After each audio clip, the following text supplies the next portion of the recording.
In early 2020, the world changed as COVID-19 was declared a global pandemic.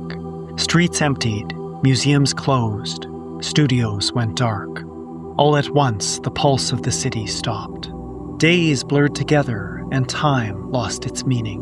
The quiet that surrounded us wasn't peaceful, it was constant, settling into empty rooms and carrying a persistent unease. Our drive to create began to fade. Unfinished works piled up, and doubt followed us like a shadow. What is the place of art in a world like this? What is left when the doors close, the lights go out, and the audience disappears? Ricordo bene il periodo 2019-2020 nella cryptoart, cosiddetto. La libertà, la sperimentazione, ci sentivamo liberi di fare quello che ci pareva. C'è stato sì questo articolo di Jason Bailey del gennaio 2018 che un pochino ha definito cos'era la cryptoart, ma assolutamente non ci siamo mai sentiti legati a particolari definizioni o significati, e anzi il senso di libertà che si respirava, che si sentiva in quel periodo era totale, totalizzante. It was like joining a new art scene, you know, like when you just suddenly find punk, or you just suddenly find hip hop, or you just, I don't know, getting into skateboarding or something like that. I felt invigorated, and that is the word that I would use to describe it if I was to choose one word, either mental or invigorated. Eu me lembro claramente desse período entre agosto e dezembro de 2020, né? A sensação de empolgação, de curiosidade, até uma certa euforia de estar descobrindo sobre blockchain, NFT, mas principalmente de estar em contato com artistas globais, né? Que pra mim foi muito revolucionário, eu descobri que sim, dá pra viver de arte e que aí eu me inspirei a seguir meu próprio caminho. This was my first NFT in 2018, but I started being a full-time crypto artist in 2020, and that was a totally life-changing time for me. I never expected to have any kind of success making art, so it was actually totally a dream come true and an incredible experience. I find it quite ironic that when the world was shutting down with COVID, my world was opening up. Pivoting became a word that filled every conversation, a constant reminder of our new reality. And so, nimble and resilient as we are, we adapted. We shared our work through online platforms where anyone, anywhere could see it. Artists found each other across countries, time zones, and languages. We began to share our tools, techniques, and knowledge in public, helping one another navigate processes that were new to all of us. Support moved beyond words as artists started collecting works from each other, creating a circular economy that valued cooperation over individual gain. Together we rallied to build a movement free from gatekeepers, where no single entity controlled access. The audience became global, and intermediaries fell away as artists connected directly with those who found meaning in their work. Out of isolation, an international community began to take shape, one built on exchange, collaboration, and a shared belief that artists could define their own paths. Working in crypto art made me evaluate my work differently, try new techniques, work on a global scale together with people and platforms, which was not possible if I only stayed disconnected in my studio. Hai presente il bruco che si avvolge nel bozzolo e poi dopo un po' di tempo si trasforma in una cosa che non si immaginava e che lo cambia per sempre? Ecco, questa cosa qui, una bomba. Back in 2020, there was this super intense creative energy happening, and there was so much going on. I was able to collaborate with a lot of amazing artists. There were a lot of group shows happening in places like Cryptovoxels, and all of that just really pushed me to improve my art. C'était vraiment très impressionnant de le vivre à l'intérieur. C'était comme être constamment dans un vaisseau spatial lancé à la vitesse de la lumière, avec chaque minute de temps qui est remplie avec des nouvelles choses à comprendre, à expérimenter, à connaître, à découvrir. Spending each day immersed in a digital landscape, we became fluent in the language and symbols of our virtual worlds. We learned to communicate while maintaining anonymity, collaborate despite physical separation, and to establish trust through the blockchain.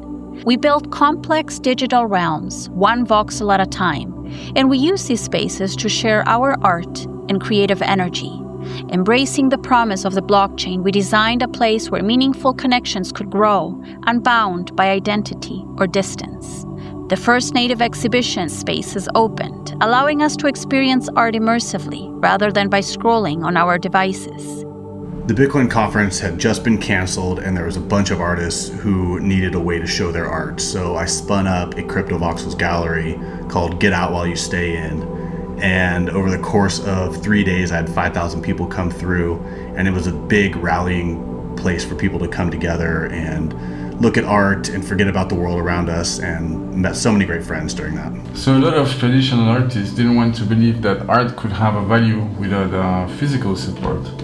So I started burning my originals to sell their digital copy as NFTs. This proved them wrong, but also created a huge emotional reaction.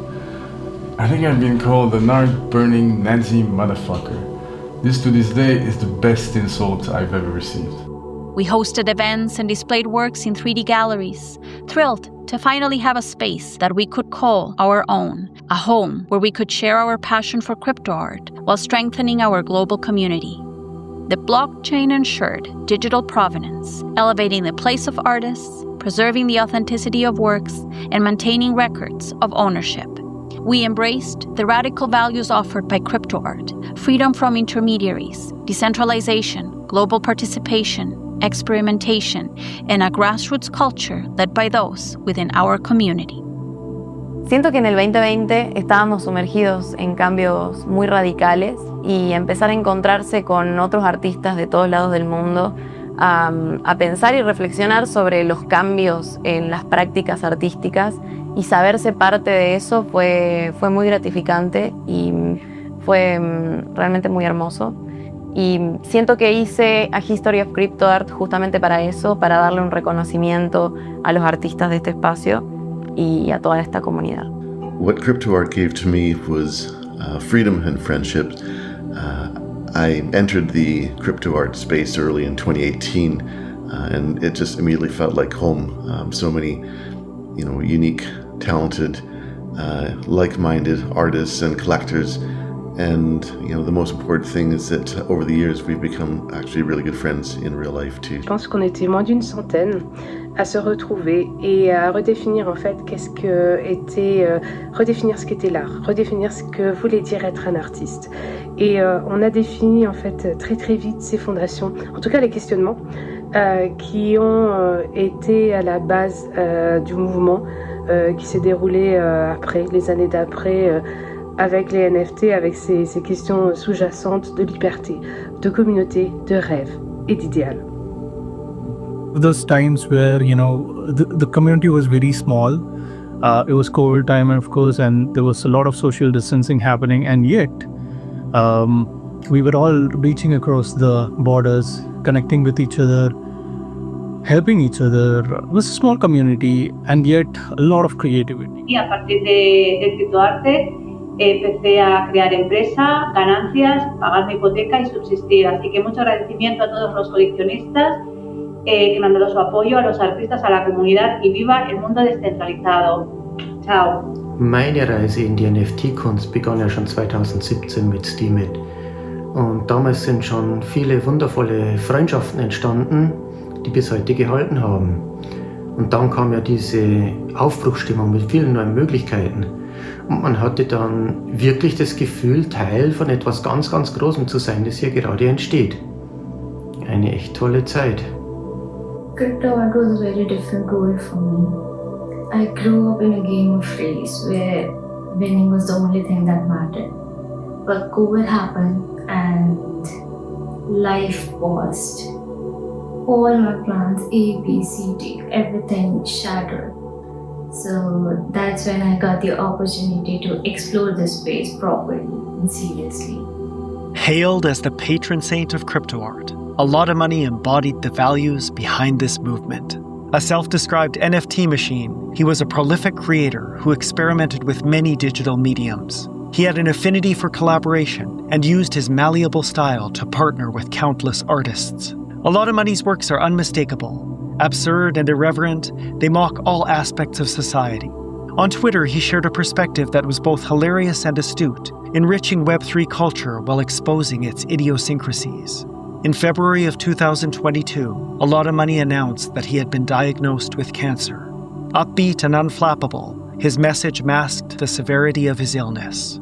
On March 4th, just a day before his 50th birthday, he passed away. His death was met with an outpouring of sympathy, love, and reflection on his legacy. And, back then there was only a few kind of 100 artists that were meeting and building and kind of working together, and you knew about every drop. There was only a couple drops a week. And so it was very easy to track and kind of observe and see what everybody else was doing. Now I feel like we're a lot more isolated, even though, COVID's no longer a thing, but now we're even more isolated than we were during COVID in a weird way.